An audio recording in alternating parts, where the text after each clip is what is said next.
ಅಧ್ಯಾಯ 9 ಶ್ಲೋಕ 3. ಅಶ್ರದ್ಧಾದಾನ ಪುರುಷ ಧರ್ಮಸಾಸ್ಯ ಪರಂತಪ ಅಪ್ರಾಪ್ಯ ಮಾಂ ನಿವರ್ತಂತೆ ಮೃತ್ಯು ಸಂಸಾರ ವರ್ತಮನಿ. ಈ ಶ್ಲೋಕದ ಅನುವಾದ: ಅರಿಗಳ ಉರಿಯೇ, ಈ ನಡೆಯ ಬಗೆಗೆ ನಂಬಿಕೆ ಇಡದ ಮಂದಿ ನನ್ನನ್ನು ಪಡೆಯದೆ ಸಾವಿನ ಸುಳಿಯಾದ ಬಾಳದಾರಿಯಲ್ಲಿ ಜಾರಿ ಬೀಳುತ್ತಾರೆ. ಈ ಶ್ಲೋಕದ ಭಾವಾರ್ಥ: ಹಿಂದೆ ಅಸೂಯೆಯ ಬಗ್ಗೆ ಹೇಳಿದ ಕೃಷ್ಣ ಇಲ್ಲಿ ಇನ್ನೊಂದು ಅತಿ ಮುಖ್ಯವಾದ ಗುಣದ ಬಗ್ಗೆ ಹೇಳುತ್ತಾನೆ. ಅದೇ ಶ್ರದ್ಧೆ. ಯಾರಿಗೆ ಶ್ರದ್ಧೆ ಇಲ್ಲ ಅವರಿಗೆ ಏನನ್ನು ಹೇಳಿಯೂ ಉಪಯೋಗವಿಲ್ಲ. ನಮಗೆ ಯಾವುದರ ಮೇಲೆ ಶ್ರದ್ಧೆ ಇಲ್ಲವೋ ಅದನ್ನು ನಮ್ಮ ಮನಸ್ಸು ಸ್ವೀಕರಿಸುವುದೇ ಇಲ್ಲ. ಒಂದು ವಿಷಯವನ್ನು ನಾವು ಗ್ರಹಣ ಮಾಡಬೇಕಾದರೆ ನಮಗೆ ಆ ವಿಷಯದಲ್ಲಿ ಶ್ರದ್ಧೆ ಇರಬೇಕು. ನನಗೆ ಗೊತ್ತಿಲ್ಲದ ವಿಷಯಗಳು ಇರಲು ಸಾಧ್ಯ, ಏಕೆಂದರೆ ನನಗೆ ಗೊತ್ತಿಲ್ಲದೆ ಇರುವ ಬಹಳ ಸಂಗತಿಗಳಿವೆ ಎಂದು ತಿಳಿಯುವುದು ಶ್ರದ್ಧೆಯ ಮೊದಲ ಮೆಟ್ಟಿಲು. ನಮ್ಮ ಅಜ್ಞಾನದ ಅರಿವು ನಮಗಿರಬೇಕು. ಆಗ ಗೊತ್ತಿಲ್ಲದನ್ನು ಗೊತ್ತು ಮಾಡಿಕೊಳ್ಳುವ ಶ್ರದ್ಧೆ ಬರುತ್ತದೆ. ಮೊದಲು ಗೊತ್ತಿಲ್ಲ ಅನ್ನುವುದರ ಬಗ್ಗೆ ನಮಗೆ ಗೊತ್ತಿರಬೇಕು. ಆಮೇಲೆ ನಮಗೆ ಗೊತ್ತಿಲ್ಲದೆ ಇರುವ ವಿಷಯ ಸತ್ಯವಾಗಿರುವ ಸಾಧ್ಯತೆ ಇದೆ ಎನ್ನುವ ಸಾಧ್ಯತೆಯ ಅರಿವು ಬೇಕು.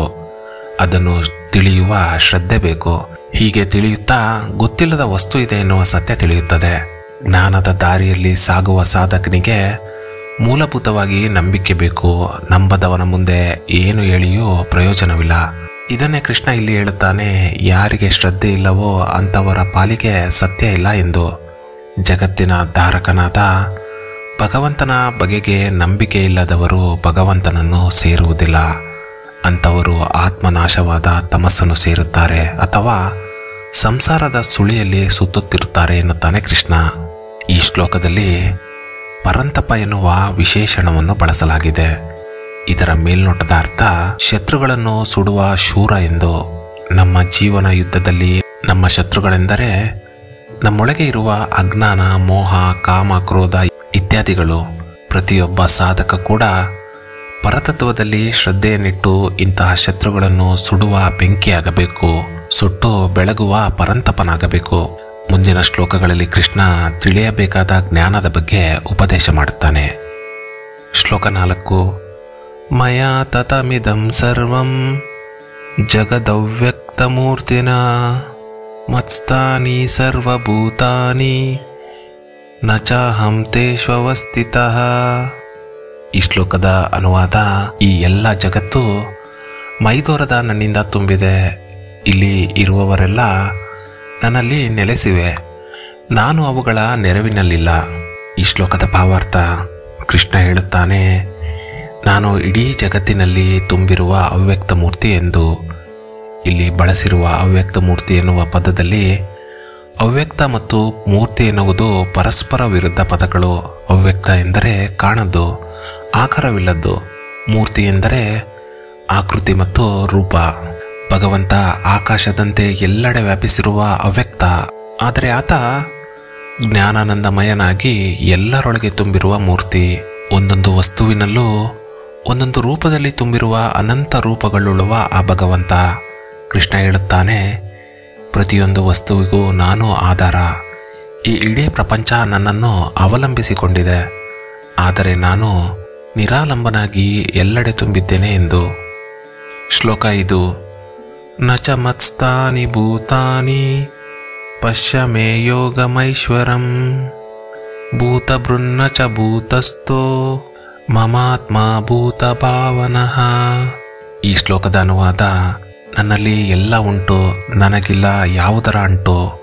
ನೋಡು, ಮಿಗಿಲಾದ ನನ್ನ ಮಹಿಮೆಯನ್ನು, ನನ್ನ ರೂಪ ಇವುಗಳಿಗೆ ರೂಪು ಕೊಟ್ಟಿದೆ, ಒತ್ತು ಸಲಹೆ ಇದೆ, ಆದರೂ ಇವುಗಳಲ್ಲಿಲ್ಲ. ಈ ಶ್ಲೋಕದ ಭಾವಾರ್ಥ: ಇಂದಿನ ಮತ್ತು ಈ ಶ್ಲೋಕದಲ್ಲಿ ಕೃಷ್ಣ ಹೇಳುವ ವಿಚಾರವನ್ನು ನಾವು ಗಮನವಿಟ್ಟು ನೋಡಬೇಕು. ಮೇಲ್ನೋಟಕ್ಕೆ ಇವು ಒಂದಕ್ಕೊಂದು ವಿರುದ್ಧವಾಗಿರುವ ಒಗಟಿನ ಹೇಳಿಕೆಯಂತೆ ಕಾಣುತ್ತದೆ. ಕೃಷ್ಣ ಹೇಳುವ ಮಾತು ಹೀಗಿದೆ: ನನ್ನ ಸಾಮರ್ಥ್ಯವನ್ನು ತಿಳಿ. ನಾನು ಎಲ್ಲವುದರಲ್ಲೂ ಇದ್ದೇನೆ, ಆದರೆ ಯಾವುದರಲ್ಲೂ ಇಲ್ಲ. ಎಲ್ಲವೂ ನನ್ನಲ್ಲಿದೆ, ಆದರೆ ಯಾವುದೂ ನನ್ನಲ್ಲಿಲ್ಲ. ಇದು ಭಗವಂತನ ಅಚಿಂತ್ಯ ಶಕ್ತಿಯ ಅನುಸಂಧಾನ. ಭಾಗವತದಲ್ಲಿ ಹೇಳುವಂತೆ ನಾವು ಯಾವುದನ್ನು ಪ್ರಪಂಚದಲ್ಲಿ ವಿರೋಧಾತ್ಮಕ ಎನ್ನುತ್ತೇವೋ ಅವು ಶುಭ ಧರ್ಮವಾದಲ್ಲಿ ಭಗವಂತನಲ್ಲಿ ಅನ್ವಯವಾಗುತ್ತವೆ. ಈ ವಿರುದ್ಧವಾದ ಧರ್ಮವನ್ನು ಹೇಳುವುದರ ಮೂಲಕ ಇಲ್ಲಿ ಭಗವಂತ ಏನನ್ನು ತಿಳಿಸುತ್ತಿದ್ದಾನೆ ಅಂದರೆ, ಎಲ್ಲವೂ ನನ್ನಲ್ಲಿದೆ, ಆದರೆ ಯಾವ ಮಮಕಾರ ನನಗಿಲ್ಲ. ಅಂದರೆ ಇದು ಭಗವಂತನ ನಿರ್ಲಿಪ್ತತೆಯನ್ನು ಸೂಚಿಸುತ್ತದೆ. ಆತ ಯಾವುದನ್ನು ಅಂಟಿಸಿಕೊಳ್ಳುವುದಿಲ್ಲ, ಆತ ಯಾವುದನ್ನು ಆಶ್ರಯಿಸಿಕೊಂಡಿಲ್ಲ ಮತ್ತು ಯಾವುದರ ಲೇಪವೂ ಆತನಿಗಿಲ್ಲ. ಕೃಷ್ಣ ಹೇಳುತ್ತಾನೆ, ಇದು ನನ್ನ ಈಶ್ವರೀಯ ಶಕ್ತಿ ಎಂದು. ಇದು ಭಗವಂತನ ಸರ್ವಸಮರ್ಥತೆ. ಈ ವಿಚಾರವನ್ನು ಕೃಷ್ಣ ಇನ್ನೊಮ್ಮೆ ಸಂಕ್ಷಿಪ್ತವಾಗಿ ಭೂತಭೃತ್ ನಚ ಭೂತ ಸ್ವಹ ಎಂದು ವಿವರಿಸುತ್ತಾನೆ. ಇಲ್ಲಿ ನಚ ಎನ್ನುವ ಪದ ಹೊಸ್ತಿಲಲ್ಲಿ ಇಟ್ಟ ದೀಪದಂತೆ 2 ಪದಗಳ ನಡುವೆ ಬಳಕೆಯಾಗಿದೆ. ಇದರರ್ಥ ಹೀಗೆ: ನಾನು ಭೂತಭೃತ್ ಅಂದರೆ ಎಲ್ಲ ಜೀವಜಾತಗಳನ್ನು ಧರಿಸಿದ್ದೇನೆ ಮತ್ತು ನಚ ಭೂತಭೃತ್ ಅಂದರೆ ಏನನ್ನು ಧರಿಸಿಲ್ಲ. ನಾನು ಭೂತಸ್ಥ ಅಂದರೆ ಎಲ್ಲ ಜೀವಜಾತಗಳು ನನ್ನಲ್ಲಿವೆ ಮತ್ತು ನಾನು ನಚಭೂತಸ್ಥ ಯಾವುದರಲ್ಲೂ ನಾನಿಲ್ಲ. ಕೃಷ್ಣ ಹೇಳುತ್ತಾನೆ, ಮಮ ಆತ್ಮ ಭೂತ ಭಾವನಃ ಎಂದು. ಅಂದರೆ ಈ ಜಗತ್ತಿನ ಸೃಷ್ಟಿ, ಸ್ಥಿತಿ, ಸಂಹಾರ, ನಿಯಮನ, ಜ್ಞಾನ, ಅಜ್ಞಾನ, ಬಂಧ, ಮೋಕ್ಷ ಎಲ್ಲವೂ ಭಗವಂತನಿಂದ. ಇಲ್ಲಿ ಕೃಷ್ಣ ಮಮ ಆತ್ಮ ಎಂದಿದ್ದಾನೆ. ಭಗವಂತ ಜ್ಞಾನಾನಂದ ಸ್ವರೂಪ. ಭಗವಂತ ಬೇರೆ, ಆತನ ದೇಹ ಬೇರೆ ಅಲ್ಲ. ಭಗವಂತನ ಗುಣಕ್ರಿಯೆಗಳು ಬೇರೆ ಅಲ್ಲ, ಅವೆಲ್ಲವೂ ಅಖಂಡ. ಇದನ್ನು ಪಾಂಚಭೌತಿಕ ಮತ್ತು ತ್ರೈಗುಣ್ಯದ ಪರಿಧಿಯಲ್ಲಿ ನಾವು ಕಲ್ಪಿಸಲು ಸಾಧ್ಯವಿಲ್ಲ. ಭಗವಂತ ಹೇಗೆ ಎಲ್ಲ ಕಡೆ ತುಂಬಿದ್ದಾನೆ ಎನ್ನುವುದನ್ನು ಕೃಷ್ಣ ಒಂದು ದೃಷ್ಟಾಂತದ ಮೂಲಕ ಮುಂದಿನ ಶ್ಲೋಕದಲ್ಲಿ ವಿವರಿಸುತ್ತಾನೆ. ಶ್ಲೋಕ 6. ಯಥಾಕಾಶ ಸ್ಥಿತೋ ನಿತ್ಯಂ ವಾಯು ಸರ್ವತ್ರ ಗೋ ಮಹಾನ್ ತಥಾ ಸರ್ವಾಣಿ ಭೂತಾನಿ ಮತ್ಸ್ಥಾನಿತ್ಯುಪಧಾರಯ. ಈ ಶ್ಲೋಕದ ಅನುವಾದ: ಎಲ್ಲೆಡೆ ಹಿಗ್ಗಿ ತುಂಬಿರುವ ಗಾಳಿ ಎಂದೆಂದು ಆಗಸದಲ್ಲಿರುವಂತೆ ಜಗದ ಎಲ್ಲ ಇರುವಿಕೆಗಳು ನನ್ನಲ್ಲಿವೆ ಎಂದು ಮನಗಾಣು. ಈ ಶ್ಲೋಕದ ಭಾವಾರ್ಥ: ಗಾಳಿ ಎಲ್ಲ ಕಡೆ ಇದೆ, ಅದು ಒಳಗೂ ಇದೆ, ಹೊರಗೂ ಇದೆ. ಗಾಳಿ ನಮಗೆ ಕಾಣುವುದಿಲ್ಲ. ಗಾಳಿ ಈ ಆಕಾಶದಲ್ಲಿ ತುಂಬಿದೆ. ಹೀಗೆ ಭಗವಂತ ನಮ್ಮ ಒಳಗೂ ಹೊರಗೂ ತುಂಬಿ ನಿಂತಿದ್ದಾನೆ, ಆದರೆ ಯಾವುದರ ಲೇಪವೂ ಆತನಿಗಿಲ್ಲ. ಈ ಜಗತ್ತಿನ ಸರ್ವ ಇರುವಿಕೆಯು ಭಗವಂತನಲ್ಲಿದೆ. ಶ್ಲೋಕ 7.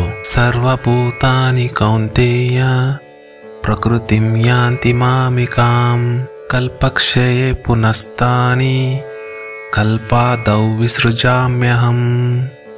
ಈ ಶ್ಲೋಕದ ಅನುವಾದ: ಸೃಷ್ಟಿಯ ಕೊನೆಯಲ್ಲಿ ಎಲ್ಲ ವಸ್ತುಗಳು ನನ್ನದೇ ಆದ ಮೂಲ ಪ್ರಕೃತಿಯನ್ನು ಸೇರುತ್ತವೆ. ಸೃಷ್ಟಿಯ ಮೊದಲಲ್ಲಿ ಮರಳಿ ಅವನ್ನು ನಾನು ನಿರ್ಮಿಸುತ್ತೇನೆ.